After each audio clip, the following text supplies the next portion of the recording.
Chase, welcome to the show, man. How are you? I'm good. How are you?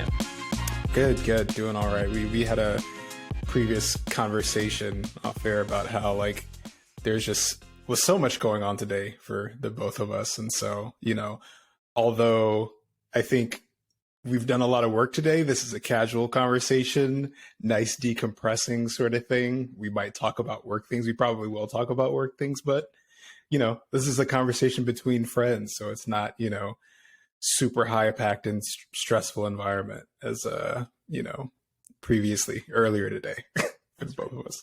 Yeah. This is our unwinding. Yeah, exactly. Cool. So let's jump into it. So give the audience a spiel about your career journey thus far, and just kind of like an overview of whether each position was remote, in office, and then like how those transitions felt going from whether it's an in-office job to a remote to in-office, back and forth. Yeah. So I got my degree in environmental science in 2008, and I was supposed to teach. I was going to teach high school, and in 2008 there was a housing crisis, and my family was in building materials. So my dad asked me to come and help ride out the storm. So my very first tech job was building our website for our family business while I was riding shotgun doing building material deliveries in downtown Atlanta. Oh, nice. So I was like riding on a big 12-wheel truck with trim and stuff on the back of it and reading books on how to write code. And the short story is I ended up building a website in my free time, and we learned about SEO, long tail keywords, and started selling stuff to basically change our business model. So I was working on this, and then I got my first job doing building for a consultancy called Rock Paper Scissors. It's in downtown Lawrenceville, which is not too far from where you are. Yeah. And we were building stuff my first website that I built that was one where I could be I built that was CabbagePatchKids.com. Oh, wow. Yeah. Right. What a resume. Right. And it had and this was 2010, 2011, I think by that time. And they wanted to have this GIF of a baby popping out of a cabbage patch when the page loaded. Wow. So I had to learn how to figure out how to use jQuery to make that do what we wanted it to do, which was a lot of fun. It was really weird. But I did that for about a year, and then had an opportunity to go work at Zappos, which is clothing, shoes, and house goods. And that was in office in Las Vegas, Nevada. So we moved across the country. It was the first time I'd ever really lived away from the Southeast. And I worked there on on the mobile site. I started out as a general front-end developer, and there's a guy named Dave Stevens, and he started spinning up this mobile web team. He's like, hey, do you want to come work on this? So this was Grunt was just kind of starting to become a thing for doing builds. We were uploading assets and using the mobile web API, the mobile API, which was a pretty big deal at that time for Zappos. And yeah, I worked at Zappos for I think almost 4 years, and I started out as a junior there. So they hired me as a junior, and I ended up leaving as a senior. So there was a lot of growth opportunities there, both from a technical standpoint and from learning about product. And then there was an opening on the front end team at Walmart that's does all of the core web stuff. So at this point, I'd mostly done front end stuff, and most of the back end server side stuff I'd done was in Node, and went back to the front end at Walmart. Did that for maybe a year and a half, and then I found out that the team that does CDN and proxying was looking for someone to work on Go, and I was getting into Go at the time. So I went to work on, the team was called Torbit. Now I think it's like Edge Foundation or something. It was a small team when I joined. I think there were like 5 or 6 of us, and now they've expanded. I think there's like close to 100 people just on in that one group. But Oh, wow. yeah, right. It's like wild how that works. But we were working on the proxy and then CDN for Walmart, as well as like we did some really cool stuff with routing to CDNs based on pricing. So that we always had like 5 or 6 CDNs that we could use BGP. Oh, that's interesting. Send traffic to. So that was how we helped them save money. And then I went on call, and on call was pretty much what did it for me, because I get paged out at like 3 or 4 in the morning, multiple times a week. And it's like, hey, this service that's behind your proxy is not working, but no one like really knew how to read the graphs. So usually I get paged out. I look at the graph and be like, go call this team. And that got pretty hard. I was working a lot. I was a staff engineer at that time, but I was like, man, I was burnt out. I just couldn't do it anymore. And I have a friend who worked at Webflow at the time. He's like, dude, you got to come work at Webflow, work on this. And for me, that was a big deal, because Webflow is it's a no code platform. And I always thought, like, if I didn't have to learn how to write code, we could have built our family business website in this stuff without someone having to learn how to write code or learn how to like make CMS stuff work the way that we need to. Yeah. So for me, I was like, this is aligned with what I have always wanted, which is to build a better web up to that point in time. And then it kind of worked out the same way. I started on one team and ended up on the like CDN-ish team, the team that worked on, we had Kubernetes clusters. So we owned all of the infrastructure. And that, I think I did that for almost 2 or 3 years. And I was a staff engineer when I left there, and I left because my current job, the founder of Murmur, which is murmur.com, he DM'd me, and it was just him at the time. And he's not technical. He's a very knowledgeable person about how governance and organizations can be built. And he'd read some of the stuff that I'd written about self-management when I was at Zappos, and asked me if I wanted to talk. And I told my wife, I was like, oh, cool. He's either going to ask me if his consultant company, which is called The Ready, he's going to ask me if they can come like help us with Webflow. He's going to ask me to come on his podcast, which is Brave New Work, or he's going to offer me a job. I was like, that's the order of what I think it's going to be. So we started talking, and I was just like, what's next for you? He's like, it's funny you should ask. Let me show you this deck. And I think I was like this second non-investor to see it. And he asked me if I thought it was interesting. I was like, I want to work on that, because the whole point of it is to help teams make better decisions together asynchronously. And at the time, it was about working agreements.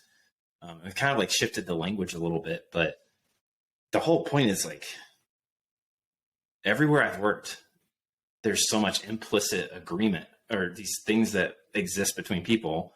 And usually when you come into that, like everyone's got a different view of it. And then someone gets upset because the implicit view is not defined at all.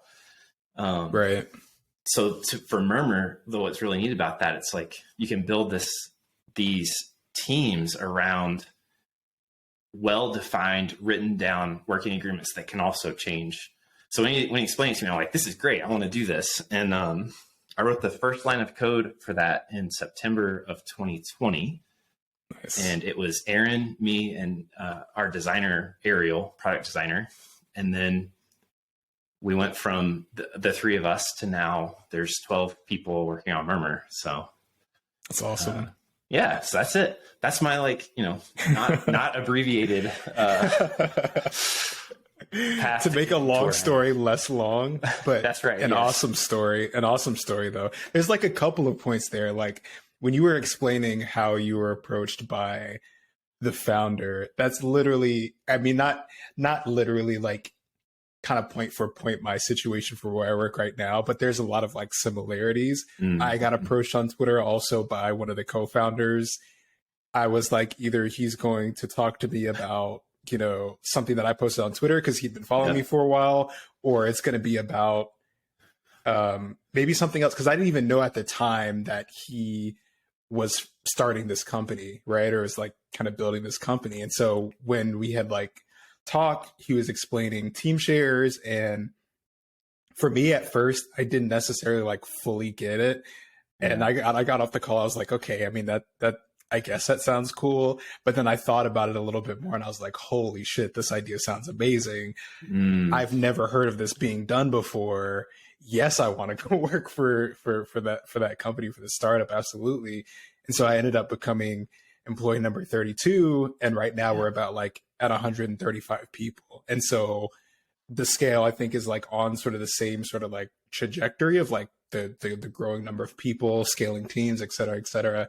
And so that's what I want to talk about a little bit, as well as talk about Murmur too, because I think, you know, they both kind of pull on the thread of remote, like async work and like working together effectively as a distributed organization. So I think I want to touch first on what Murmur was, because you touched on it a little bit, what Murmur was, what it is right now, and then kind of that process of like how it's changed and morphed over time. Yeah. What's interesting is like the thing itself hasn't really changed in terms of like the mechanics of it or the desired outcome, I think. The main part that's changed has been that so when I first started working on it, we were talking about working agreements. And for like anyone who's not familiar with a working agreement, it's that within a team, you have principles. I think the easiest thing for any team to do is like, what are we actually doing? Right? Like if you're on, especially as you're going to get into companies that get bigger and bigger, your team has a very specific responsibility. And within that team, you have certain decision rights. So like we can decide that we're going to use this language, for example, but we might not be able to decide what's going to serve our assets if there's another team that owns that. So like, I think the easiest thing to think about is like your team has these things that help make you work. And sometimes you can get on a really good team where like it just all fits together and you don't need those, right? Because everyone's kind of on the same page. Usually this happens when you have people who are really skilled at what they do. The way we talk about is playing jazz. It's like if you had a couple of people come together and they weren't very good musicians, but they came together with their instruments, like you can't play jazz when you don't have the fundamentals really down. So like, there are some teams who you can bring a bunch of people in and they know how to read music. They know scales. They know how to like shift, in the middle of a song when someone's else has shifted and like keep playing. There are some teams that can do that. And for the most part, I think most teams are not that way. And this comes up like really subtly when it's like, oh, someone merged this pull request. This is like the one that I think of as like someone merged a pull request because they're like doing a cowboy merge and like now something's broken. And like, it's not written down that you're not supposed to do cowboy merges, or even like you have this implicit thing about, you have to have at least one person review it, or like, what does review even look like? So there's all these things within teams. I'm using engineering words because that's what we do. But it doesn't matter whether you're in marketing or if you're doing content, if you're in finance, like every team has a goal and you have ways that you work together. So to me, like the purpose of Murmur when we first started building it was, how do we help people write those down and then go through what's called the integrated decision-making process. So as an example, let's say you and I are on a team together and I want to propose that we have a pull request process. So I propose it to you. And the first thing you do is you look at it from the lens of what like doesn't make sense to me right now. And you're not yet thinking about like, oh, I'm going to say we need to add this thing or remove this thing. Or worse, like, ask a question that's really just a suggestion veiled as a question, right? Right. Yeah. So like the whole purpose is I propose this pull request process to you. You and I, maybe you and I are the only people on the team that can just propose it to you. And the goal is to ask questions to understand, come into it with curiosity. And then once I've responded to those questions, it comes back over to you so that you can make suggestions to make it so that this is safe to try. Mm. This is like a thing I've run into a lot in engineering is like, there's preference, which is, and a lot of times those preferences come across as strong opinions, which is the like, strong opinions loosely held, that kind of thing. That's like, there's a difference between, is this something that's going to make me uncomfortable or I'm not really going to like, or is it something that's going to cause immediate harm that's going to be irrecoverable from? So like, sure. The point in this part of the process is for you to make suggestions to make sure that it's safe for us to just try it. Yeah. Once we've all done that, anyone who is not the proposer has the option to consent or object. And the objection is the same thing. Like, is this safe to try? If it's not safe, then you object. And if it is safe, ask yourself, like, can I consent to this? And we try it and see how it goes. Mm-hmm. So at that point, if you were to consent, we have an agreement. And every agreement that we have today has an expiration. And the purpose of the expiration is not to like make it go away, but it's to nudge everyone who is a part of that process to say, are we doing this? If we are, is it working? Mm-hmm. If it is, whatever that is, what would I like to do with it? Should we keep doing it? Should we change it? Or should we just like throw it away and start brand new? And then if you would want to change it, what would you change about it? So like the whole thing is for anyone who's familiar with like continuous integration or not continuous integration, continuous improvement, like that's basically what Murmur does is it's like continuous improvement on wheels, and it's constantly moving for you. So you don't have to have someone who's like holding retros and then taking all the stuff from retros, writing down what we're going to do, and then like coming back later and saying, hey, are we doing this? The great thing about it is like, it moves forward based on time or if everyone's done. So like, if I propose it to you, you have 3 days or whatever period of time I say you can ask questions. Mm-hmm. If you don't ask questions, it just moves forward. And I think what's really cool about that, it's like, it's the thing that we talk a lot about in engineering, which is like constant progress. Just keep moving things forward. Mm-hmm. And you learn from those things. And when we started working on Murmur, it was working agreements and iteratively doing continuous improvement. Now it's more about, the goal at least is to help make decision-making clear for teams, because that's like, it's a big point of contention. Like who makes the decision on this? I want to do this thing. I tweeted about this at the beginning of the week. Like, this happens in meetings a lot everywhere I've ever worked. It's like, we should do X. And then the question is like, that was I like that you think we should do it. Who's going to say yes? And then who's going to do the work? So like part of what Murmur is trying to like encapsulate now is making it really clear about who can make certain decisions, what decisions were made, and making sure that everyone's able to like see how those decisions were made. And be able to go, for example, let's say I made a decision for a team I was on, and I was the only one on the team who could make the decision. Mm-hmm. All the other people should be able to go back and see that decision was made and what things led to this decision becoming the way it was. And that's it. I think that's one of the most valuable. I've heard you explain Murmur to me like multiple times, and I think I keep hearing like the most valuable thing being that you're able to really like keep a brain of context and have it be mobile and not have it live in multiple human brains that might get forgotten. Somebody might leave. There's that whole knowledge drain sort of situation that can come up from engineers leaving or engineering managers leaving or designers leaving, et cetera, et cetera. But being able to have that mobile context to draw from, anybody can draw from it, is like super powerful. And I think it's every time I think about Murmur, I think about how it can fit in like my engineering processes that I go through on a daily basis. And, you know, for my team personally, it's a small team. So I think a lot of the decisions that we make, the context is kind of like tightly held and it works for right now. But obviously, you know, future's time when there's, you know, 5 engineers, 10 engineers, 25 engineers, and then you break up into pods and stuff like that. It's like, where was this super top level, you know, heady decision made like 1 year ago? Like who was a part of that and why was that decision made?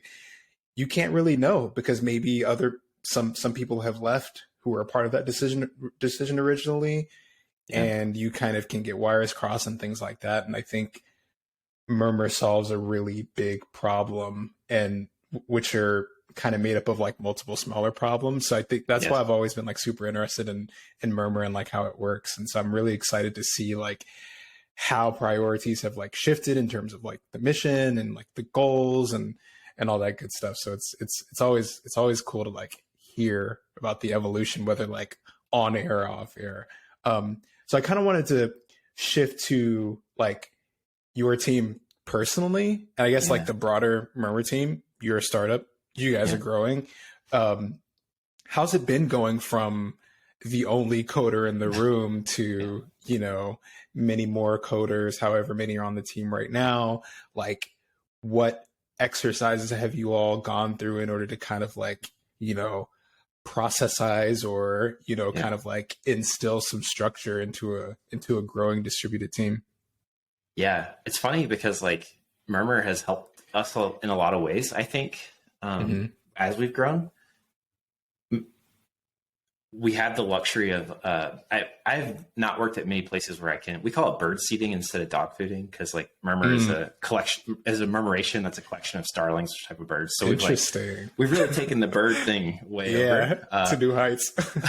But we do use Murmur heavily, especially if something comes up with us. It's usually like there's a reactive agreement to something where it's like, I might've done that implicitly when I was by myself, and even maybe when there are like 2 or 3 people, but now that there's 6 people on the engineering group, having to shift from being a doer alone, you know, cause like, again, when you're the only person building, the thing that was the hardest for me in the first like 6 months was I'd wake up in the middle of the night and I'd be like, I'm not building this, which means it's not getting built. You know, like it's a weird place emotionally to be, to think about that.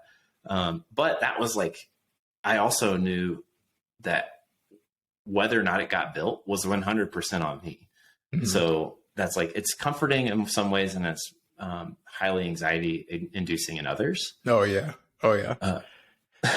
But like once we started building the team, things would come up, and it's interesting, especially in engineering, because like even if you have generalists, you have people who are really passionate about certain things. So like we have one team member who's like really excited about accessibility. We have another one who's really excited about performance. We have another one who's really excited about like UI polish. And like each of these things, we have to figure out how do we balance when we do and how much of each of these things we do as we're building as a startup, you know, because like if you're working somewhere that's like, when I was working at Walmart, you can't not work, but at the same time, whether you get it done today is not probably going to be that big of a difference. You do OKRs every quarter.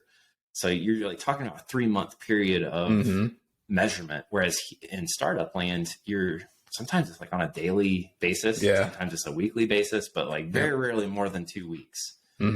And because of that, like, you know, we're having to figure out, we have a pull request process, and like, it's fairly progressive because it's high trust. Everyone can merge a pull request that they feel confident in without having to get review. And also, it's high trust because we trust people to ask for reviews when they think they need it. You know, and to like be really clear, like I would like for someone to put a set of eyes on this. And that came from a very light pull request process initially, which was just make sure this works in staging the way it's supposed to and doesn't break something else. And then you know, it's been interesting, and it's also been really nice because every time I've grown a team in the past, it's everything's implicit, and it very rarely it stays tribal knowledge. It very rarely becomes document driven. And even when it is document driven, it's hard to know whether or not it's actually doing what it's supposed to. And Yeah. I think building this team has been really cool because now I don't feel as necessary, which is also same thing, comes with these tensions of like, I don't feel necessary, which means I've done a good job of hiring people. I don't feel necessary. What is it? What am I even doing here anymore? You know? Right. Like my, in a way, my power as being the only engineer or even the founding engineer diminishes every time a new person joins a team, or it feels like it diminishes. Whether or not it does, I don't know. But like, you know, you trade these things off. So then there's this thing for me of, as I'm doing this, when I see someone open a proposal or create a proposal about a way we work together, I'm excited because someone else is thinking about how our team's built. And then I'm sometimes like a little bit anxious because it feels like it's at odds with what I want. And Sure, I have to ask myself, is what I want the right thing for Murmur? I think that's been the most interesting thing really about building a team. Also, you asked, and I totally forgot to mention it, but like I've been working remote since 2014. So it's, you know, I'm coming up on like almost a decade of working remotely. And this team is entirely remote too. So that adds a whole nother flavor to it, that we started fully remote. We are fully remote now, and we will stay fully remote until Murmur doesn't exist anymore or the world implodes. Like, you know, Yeah. And that adds a whole nother thing of, we can't get into a room as a group and talk about what things aren't working and like put it up on a dry erase board together. You know, we have to use a fig jam if we want to do it, or write it down and then transport it into Murmur and then go through process. So it has been really interesting going from, you know, one person remotely to 6 people remotely inside of a 12-person group, and making sure that we're all moving forward with the right velocity towards the same thing. Yeah. No, that makes so much sense. And I find like similarities and parallels to the team that I'm on. So for like context, I'd gotten approached about building out a new product, and it was just kind of like me for like 2 or 3 months. And obviously, you know, I had brought in other engineers to kind of like talk about architecture and stuff like that, but it was lonely for a little bit. And then, you know, a product manager joins. And so it's just us two kind of like, you know, banging away on code, you know, prioritizing things and all that good stuff. Then another engineer joins, then engineering manager joins, then another engineer joins, then, you know, et cetera, et cetera. And so it all of a sudden becomes this like organism that's operating on its own. You still have some say in sort of like top level decisions, and because, you know, you either have a lot of context or, you know, kind of the position of tech lead or whatever the case may be was like placed upon you. And so you still have, you know, some sort of discretion as how things might work, but it's not totally yours anymore, right? Like this thing that was built is now the team's. And so they're just as responsible as you are in a lot of ways in terms of, you know, code quality, making sure that you are hearing your stakeholders out as often as possible, and you're doing all the right things. And I think like being the founding, you know, programmer or whatever the case may be is like, it's a double-edged sword. Like you feel really good about like how the team is growing, but at the same time, you're just like, I wouldn't have made that decision, or I don't really think things should be done that way. But then it's just like, you also learn a lot too from like other people's perspectives, and you kind of get to open your mind to a lot of different ways of working and thinking and doing. And I think for me, and I think this is probably the case for you, like more often than not, it's been a positive. Like it's been a positive impact in terms of growing not only as an engineer but as like a product person in general, and being able to, I think for me, like I'll get a little bit personal.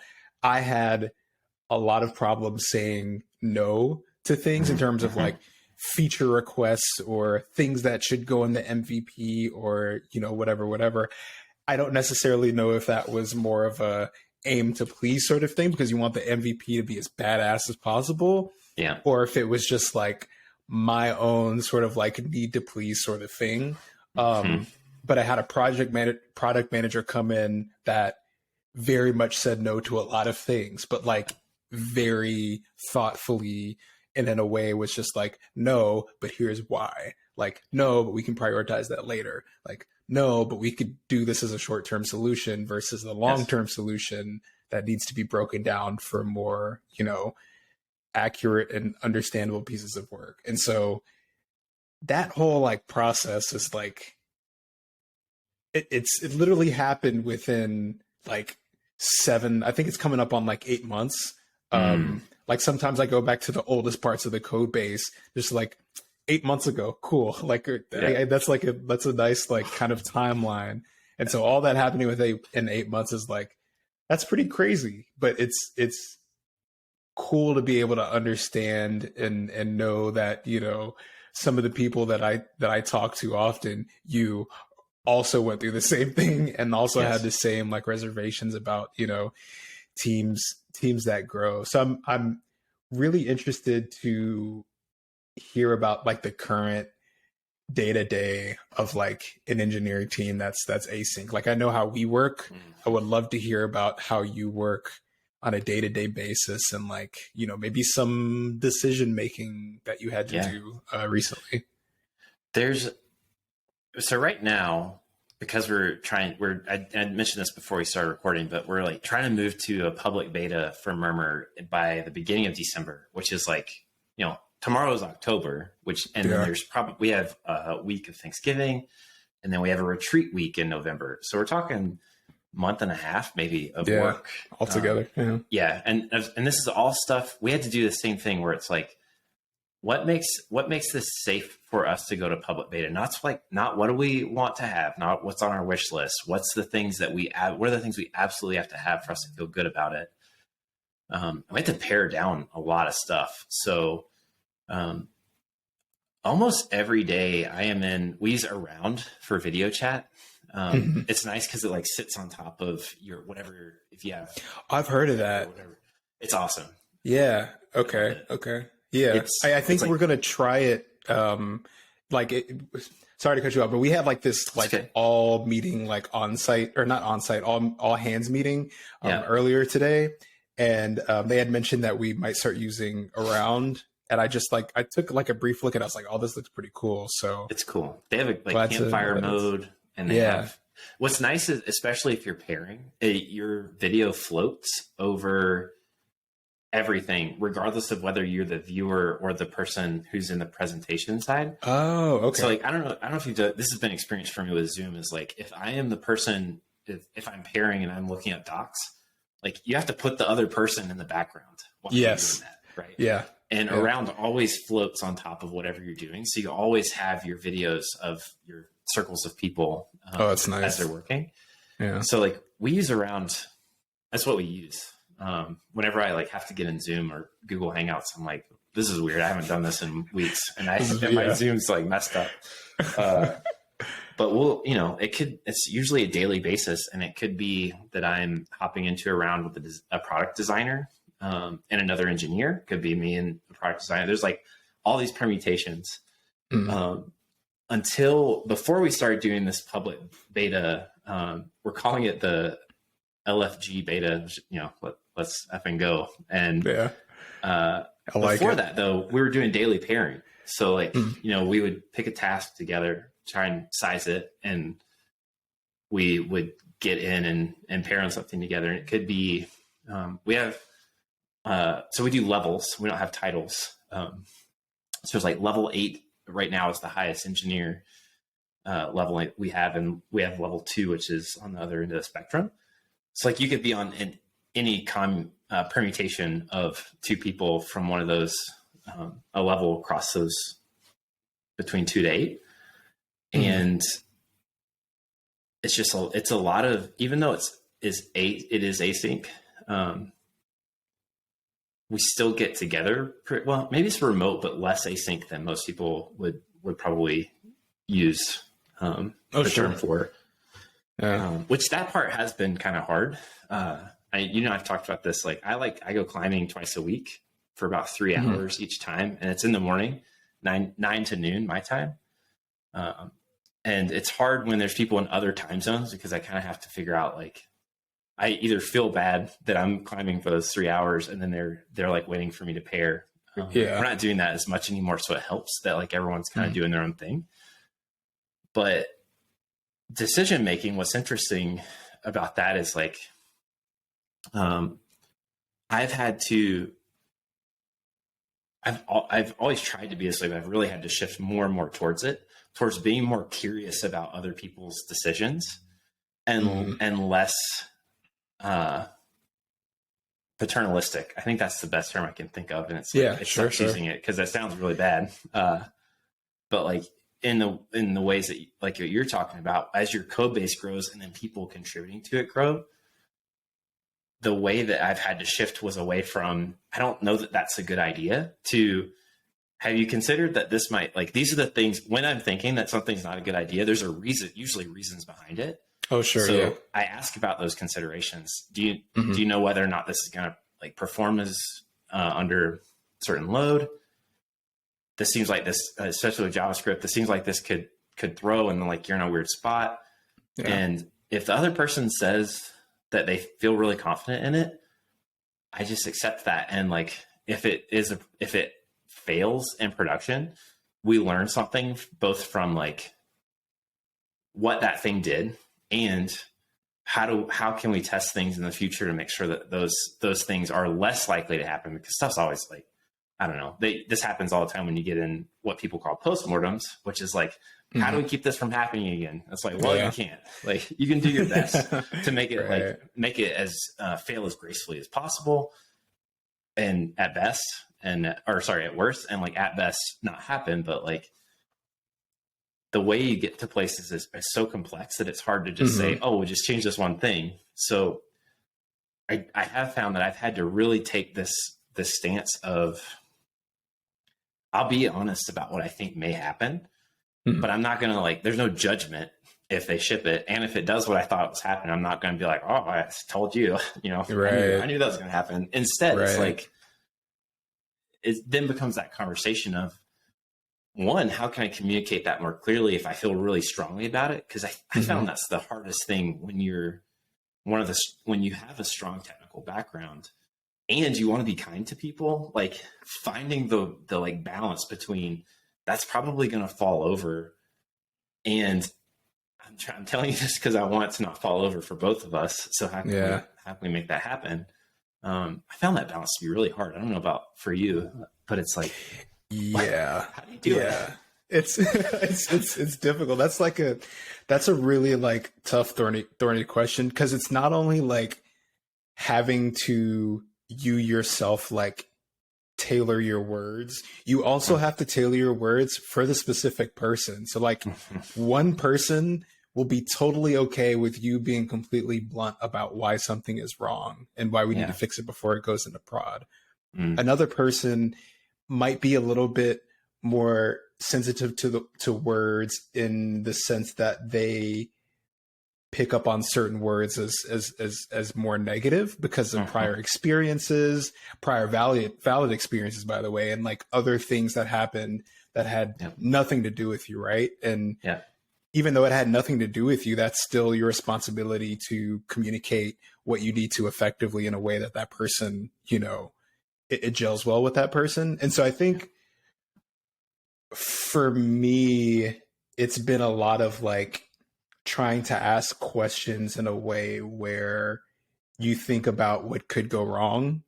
Like if I see that, and I'm going to speak more in like Ruby on Rails kind of like, jargon. So if there's like if there's a controller that connects to a route and some logic that is going to handle an edge case in the controller is not, is not handling all of the edge cases, I say, hey, what if this were to happen, right? Do you think that this branch or this piece of logic would be able to handle that edge case?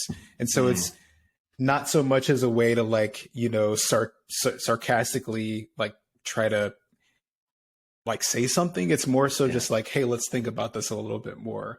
Yeah. And sometimes I'm wrong. Sometimes I may look at code and try to like ask a question to suggest something, and I'm like wrong. And I'm like, oh yeah, no, you're right. Like we don't need to add, X in or remove Y. Like it's completely fine as it is. I just didn't see that when I was immediately like reviewing the code. So I think I've tried to do a lot of like understanding people at a personality level, and a lot of the onus is on me to try to like tailor my words in a way where my communication is effective for each person on my team. Now that's not going to scale really well because, there are going to be 10, 20 engineers down the road. That's maybe, right. I don't know. But if that does happen, you might have to shift your strategy a little bit more. Maybe it is still asking questions in a way that sparks conversation more. Maybe you might not be able to get your point across with that question,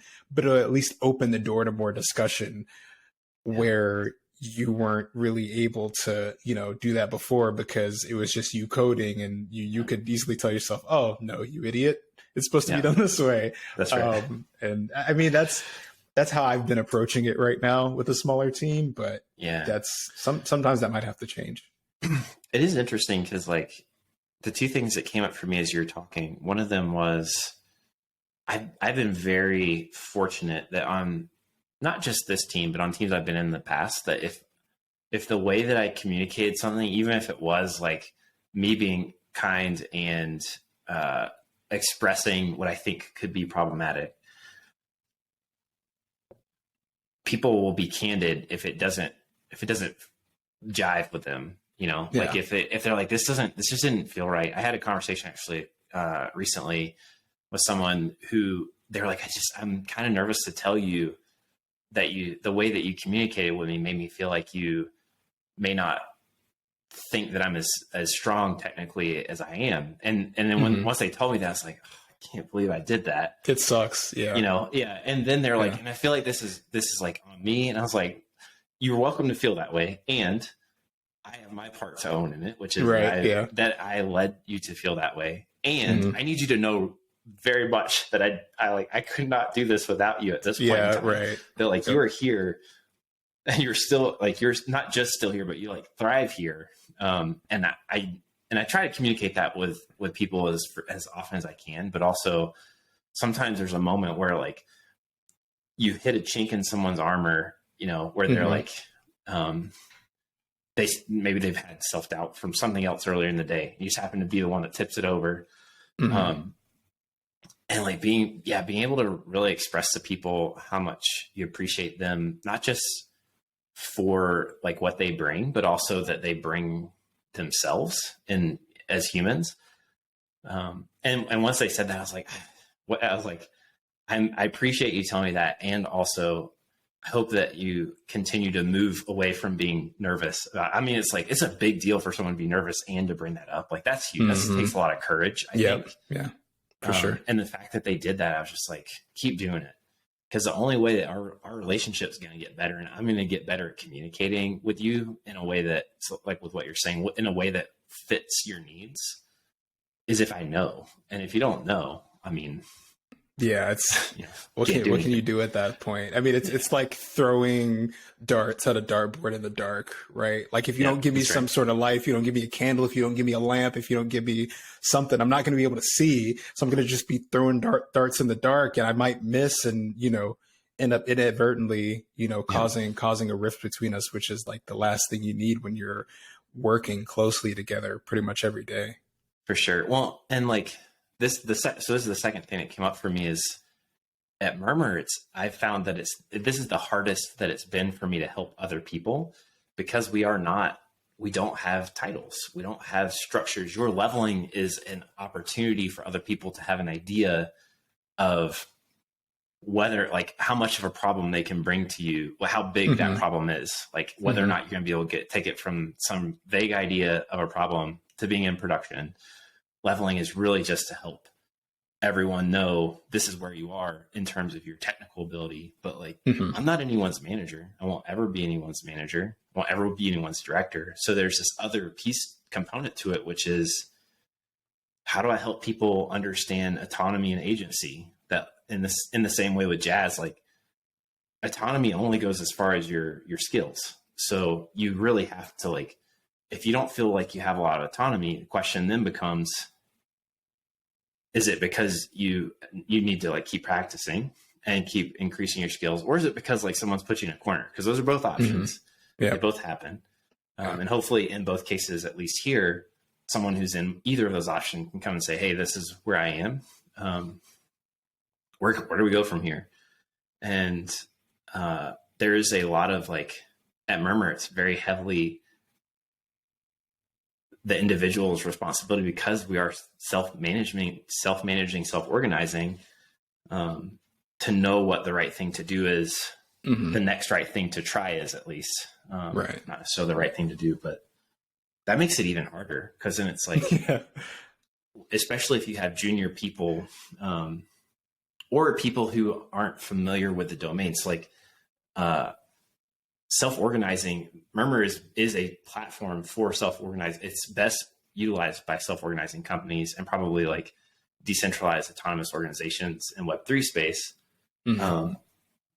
But there's like a ton of stuff in that of like, what does it even mean for me to manage myself? Because I don't think most people know. And I had to read books to figure it out, to really put words to it. And being able to help people do that is a hard task, but it's good when people start to notice it. Figure it out, Yeah, definitely. Well, I think we could probably talk like for hours I'm sure on this. Yeah. And I think, I don't know, maybe there's like a part 2 in the future. But I very, very much value your time. And I think, this conversation, I think for me, left me with a lot to think about and just kind of like stew on. And I've got all next week off. So this is like the perfect conversation to have. PTO is just like, all the way through. It's nice to sit and stew on it. So I definitely appreciate it. But before we head out, there are a few rapid fire questions that I want to ask you. So hope you're prepped. I'm ready. All right, let's do it. So most useful thing in your home office? Yes. Probably my ukulele. Oh, nice. Yeah, I'm going to have to hear you play one day, because I don't think I have.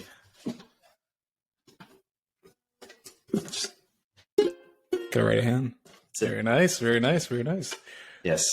Nice chordage. It comes in handy when things get weird in meetings. I just like yank it out and and all of a sudden break the awkward silence. It makes meetings a lot of fun for sure. Oh, definitely. Most recent purchase you made for your home office? Yes. I got this rev balance board. I don't know if you're familiar with these, but it's like a cylinder and then a board, right? And then you just balance on it, and I've been doing that all the time. This is like a sub question. How many times have you fallen off of it? In meetings or in general?